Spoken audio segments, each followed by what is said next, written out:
hipon. Sa kadahan ng sibuyas.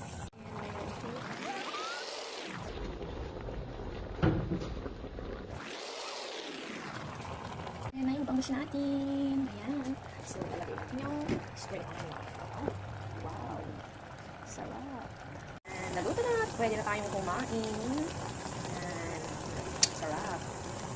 Ayan na po tayo. Ayan po yung kinamatisan kong bangus at ulo ng hipon.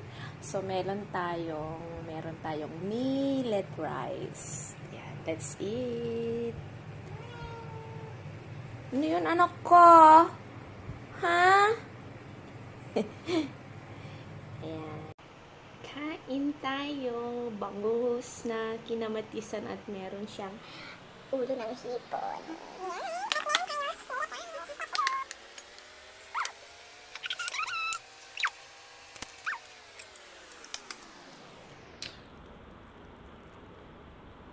Bangus.